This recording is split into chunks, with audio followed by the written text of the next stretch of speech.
Okay, welcome to another one. I just ended a game with my son and now I'm back. So I realized that it doesn't make sense for me to be recording while I'm playing a proper game with my son, so that's why I decided not to. So this is the third one and I still have no idea what I'm doing.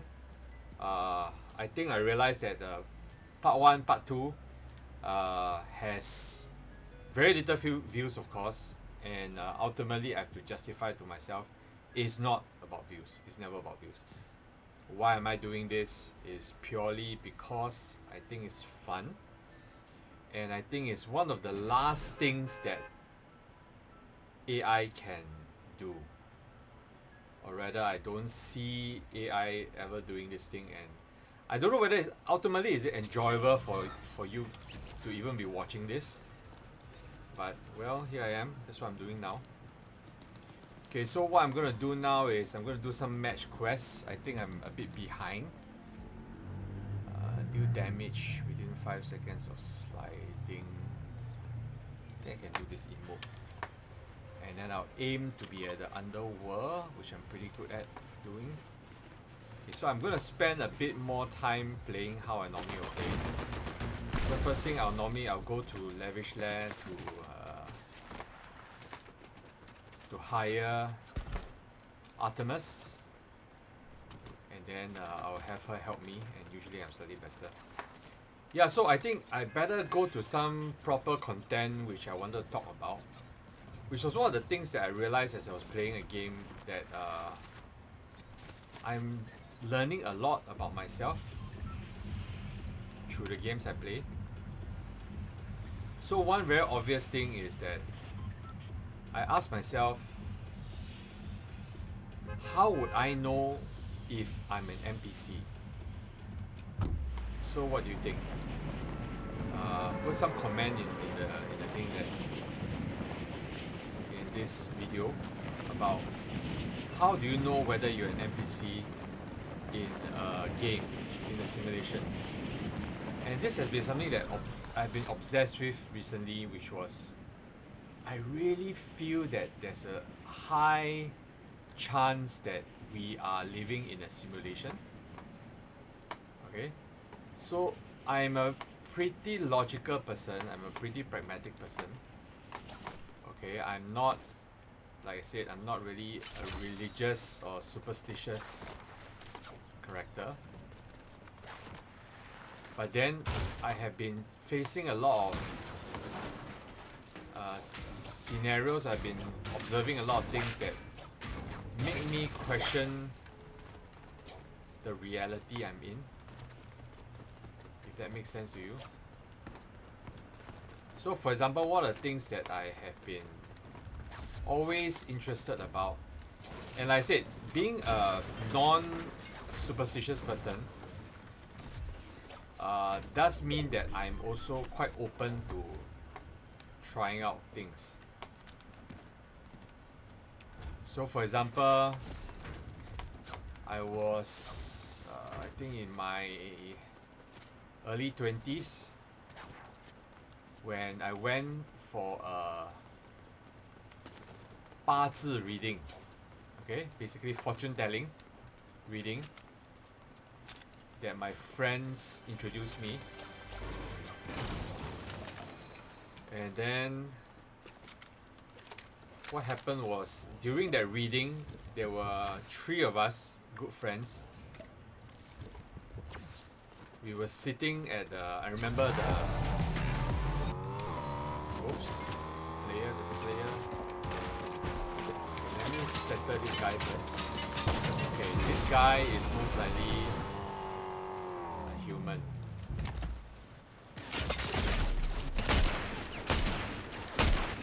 Ah! Okay, died. Okay, so I remember very clearly, this fortune teller is, or was, I don't know whether he still is, a business owner that ran a hairdresser shop. So I remember my friends and I, we were walking into this hairdresser, this salon, and on the surface it's just a normal salon, we walked through the salon.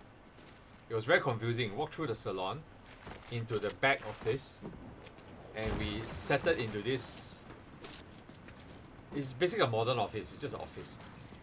And then the fortune teller started giving us a reading. I think I should go and find out what's the name of this guy again. I think it'll be fun. Yeah, but anyway, so the whole session worked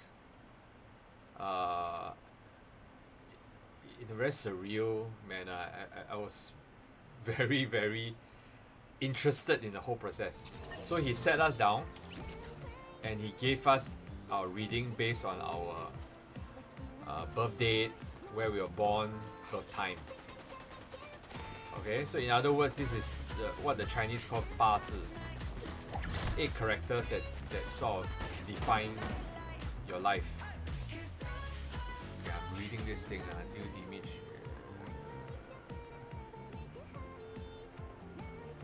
Okay, let's try this. Yeah.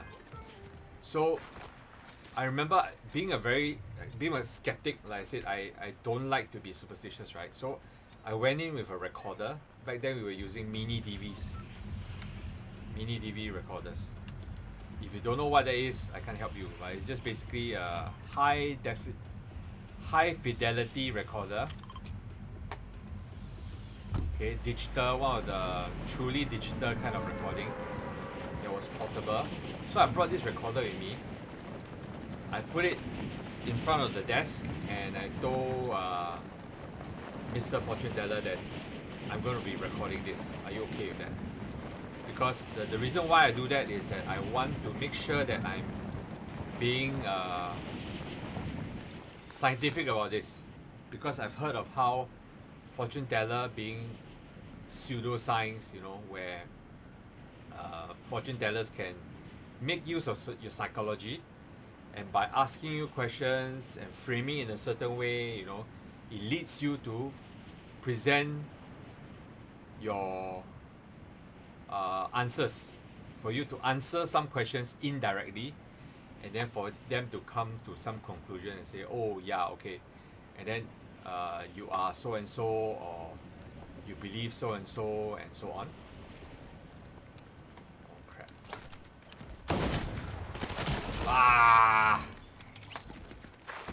Okay, that trick obviously didn't work there. Yeah. So based on my answers, I will reveal too much about myself, and as a result, he will be able to do his job, and he's so amazing, he knows so much about me. So I did my best to try to remove all of these possibilities by doing a recording, so that after that I can review the recording to double check, to make sure that that experience was real, that I wasn't being lied to. Wow, I realized this fortune telling story is getting long. Okay, so anyway, so what happened was we sat through. He looked at our numbers and he did some calculation, and he was able to tell us who we were. And I found this to be very accurate. And over the years, I've had situations where same thing, the fortunes it was being read again, and the fortune has been pretty consistent, as it should if it was a proper system. Because if it was a proper system, if I went to 10 fortune tellers, they would tell me the same thing, the same 10 people. And there are two parts of it, of course. One is to tell you who you are, your personality, based on your elements. Okay? Based on, I think yeah, funny enough, now that we are in this Korra, the Avatar kind of thing, where the Avatar universe talk about the different elements. Let me see, what should I do? Okay, let's try this, yeah. So, yeah, so the Chinese actually have this different element thing, where based on your elements, you are able to find out what your core personality is, personality trait. So far, based on my experience with 八字 reading, it's pretty accurate. Yeah, so accurate in the sense that I was told what my character weaknesses were, where were the areas I could improve on, and they were talking about potentials, but the potentials were pretty accurate. Okay, so one of the things that I was told was that I'm very principled as a person. I'm very stubborn, and each time the guy, the master, was reading out my personalities, my two best friends were like nodding their head. Yeah. It's like that. Yeah. So, and the interesting thing was, so of course my two of my other friends, two of my best friends, had their readings as well. And it's pretty true. I mean, it's pretty consistent with who I know them to be. Of course, I won't be repeating now in front of the camera what the personalities were, but it's accurate enough to say that if I were to switch our readings around, if I were to receive my best friend A's reading, it will not apply for me. And then if best friend A's reading was read to best friend B, it will not apply to him either. So it's pretty good to the extent. And so that there is a chance that this could be a trick, right? So there's still a possibility that even though back then I think the internet wasn't so advanced, so it wasn't so easy for Mr. Master, the Feng Shui Master, to be able to find out about us by doing a Google search. Okay, it really wasn't that easy back then.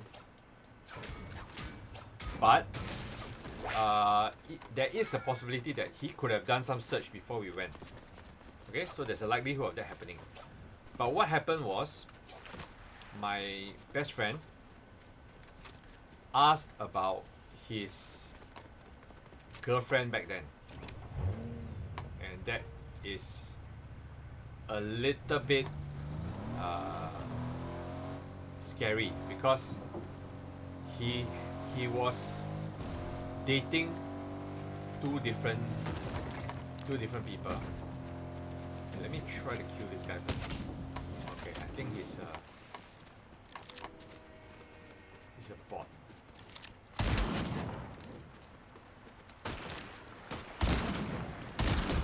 Okay, done. Yeah, he's behaving like a bot,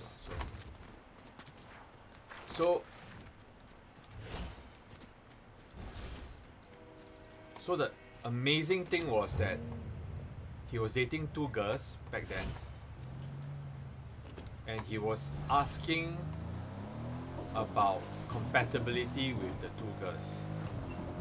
Okay, so now I'm thinking about this because I am wondering how much am I revealing. But since I didn't mention who best friend A or best friend B is, I think I'm not revealing too much. So he basically mentioned characteristics about these two girls just based on the birth dates. Because obviously, since my friend is dating these two girls, he knows their birth dates, but maybe not their birth time. But you know, it was good enough for the master to be able to do a reading based on compatibility with the character of my friend. Oops.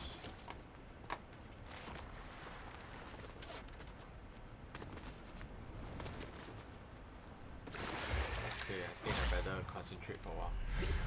Yep. Oh man.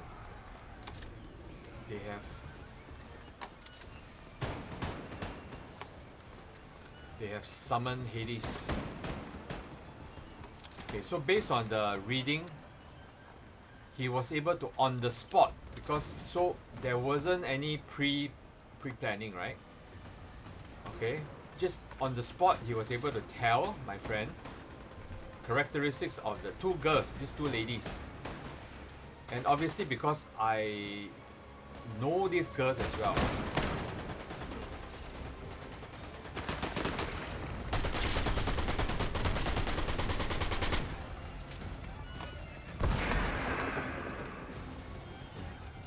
I know them, so I was able to tell that he was extremely accurate.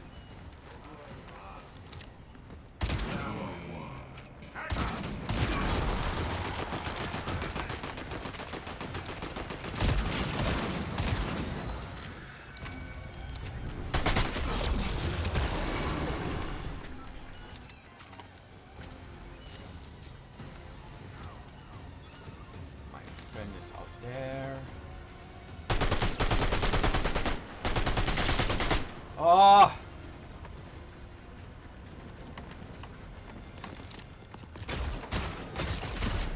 Ah! Reloading. I could have got him too. Okay, so because I knew the girls, I was able to tell who he was talking about. I didn't know their birth dates, but I was able to tell that when he was describing girl number 1 and girl number 2, I know likely who girl number 1 is, I know likely who girl number 2 is, and you can't switch it around. That's the amazing thing. I understood who he was talking about. So, pretty accurate. And it's been pretty consistent over the years, as and when, just because of the pure fun of it, I would get another reading, and sure enough, it's consistent usually about myself. But sometimes maybe I have to listen to it again to remind myself. But basically, the conclusion about my personality was that I was told time and again, Wykin, you can't run a business because you're too principled, because, one way or another. And I like how the fact is that it's not about things that are not within my control per se, it's things that describe who I am. So it's my personality, and it's very hard to run away from that, right? It's not some mumbo jumbo, it's not superstition, it's not some magical powers, it's just who I am. Yeah, so it's been pretty accurate now. That's what I want to say. And why am I talking about this thing was because it doesn't make sense, right? Like, if you to look at it from a point of view of if reality is as it is, does it make sense for people to be able to have their readings made just purely by when they are born and where they are born? Doesn't make sense, right? I mean, we should be living in a random universe where these are down to chance. So how does it make sense that it can be so crazily accurate, unless, and that's where the science fiction lover in me, okay, start to ask, is the Matrix real? Am I living in the Matrix? Right? So, okay, so I know this sounds crazy. I know it sounds crazy, and I am being absolutely honest that I don't believe this 100%, but it's just a fun thought experiment for me to play with, whenever I'm just concentrating on something. I'm just enjoying myself. I'll just treat everything with, I think what it does, it makes me calmer and makes me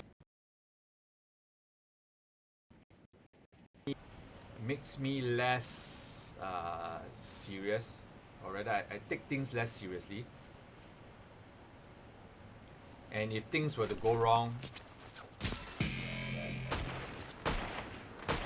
haha, I'm dead. Thanks to the lag, I'm dead. Oh boy.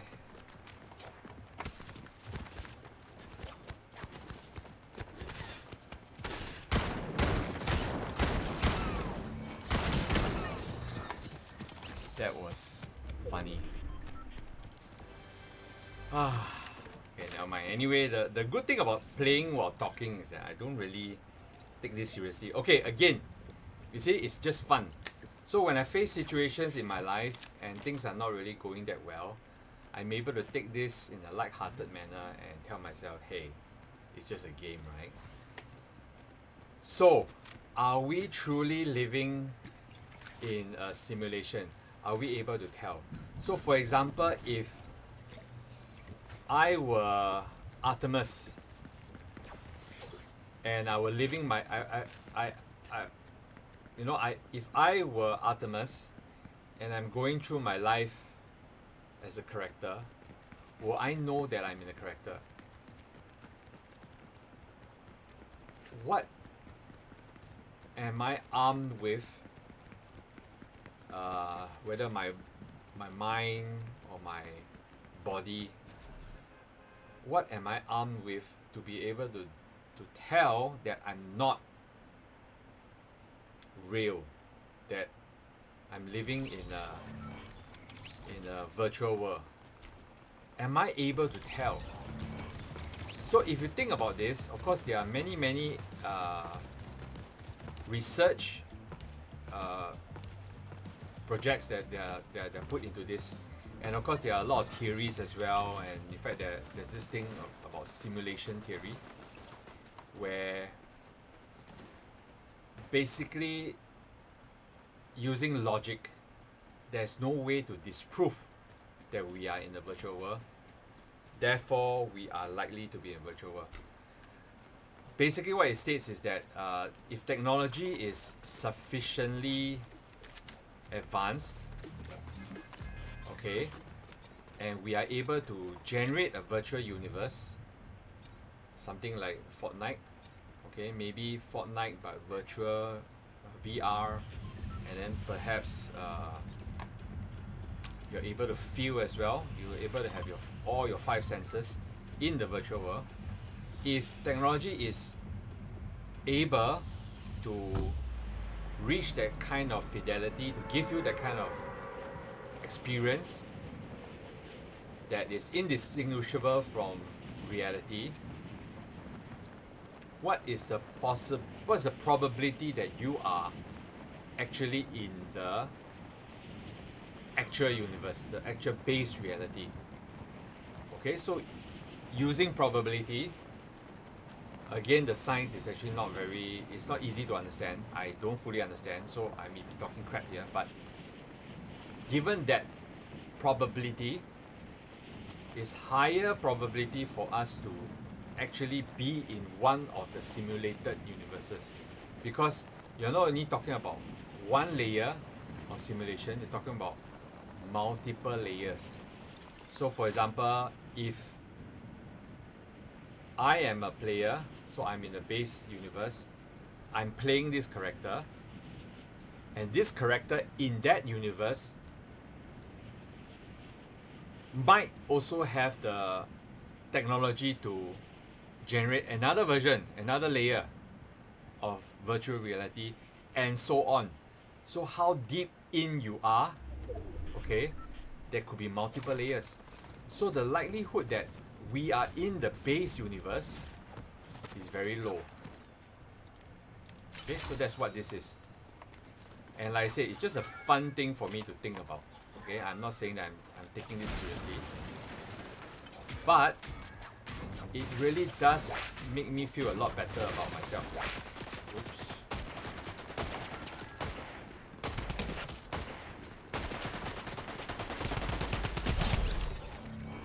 Okay, finally I didn't get killed by that person. Okay, but that still doesn't make me feel a lot better. Hey, I'm not playing this and claiming that I'm very good at it, okay? I'm playing this as a noob, and I am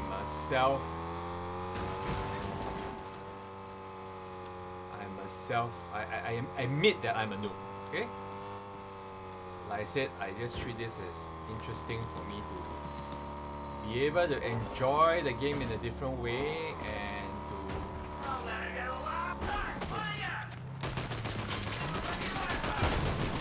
enjoy the game in a different different way. And treat it as a challenge in a different way. And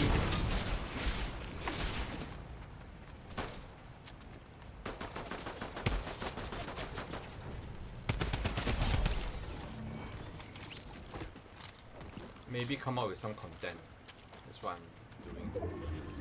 And like I said, right, knowing that there's a possibility that all of this is unreal anyway, it's just fun for me to do something that reminds me that I'm a human being. I think later on in my other videos, I'm going to talk about that's the strange thing. So we are at a stage in this timeline, this reality, where we are almost at the stage where we can replicate reality that is indistinguishable from our actual reality. Okay.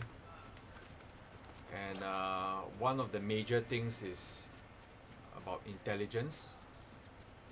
Intelligence used to be something that was only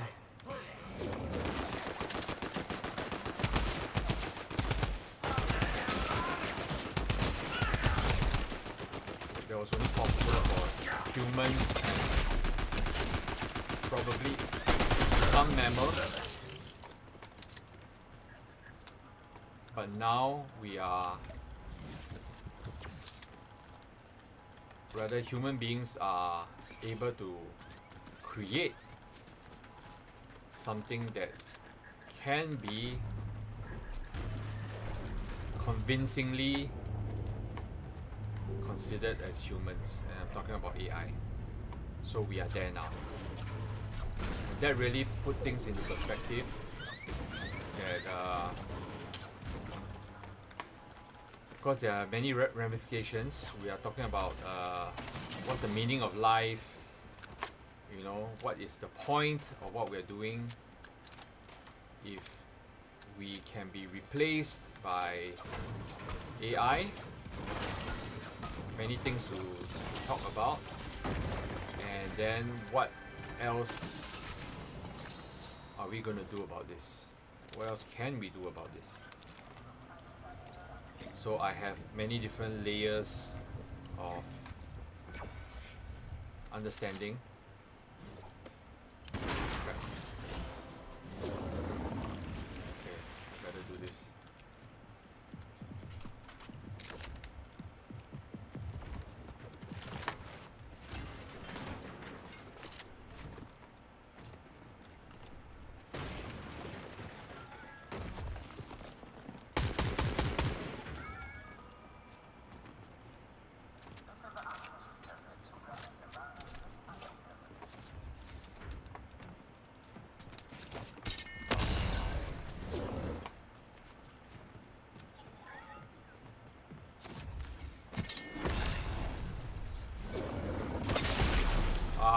Okay.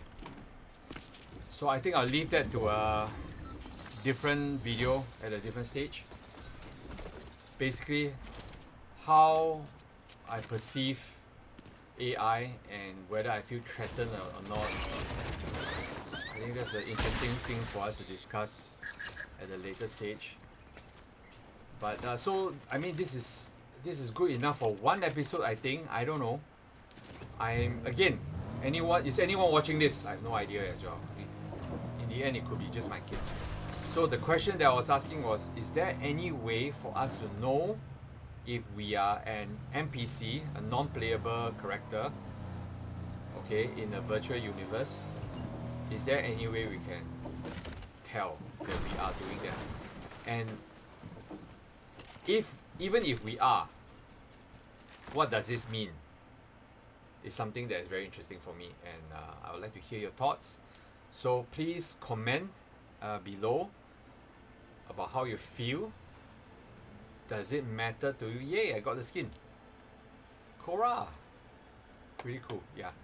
So is there any way for you to tell? And even if you are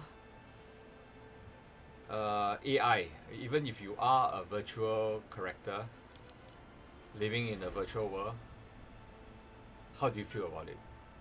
Does it matter? Okay, I'd like to hear your thoughts. Thank you for watching so far. Like, comment, and subscribe, please. I have 36 viewers, I think. I have 36 followers, and I'm pretty happy about it, considering that I didn't do much. I'm really enjoying this process. So any single like, any single comment will really thrill me a lot. Let me know how you feel about this whole journey. Looking forward to listen to you. Looking forward to hear from you. Thank you for watching. Bye bye.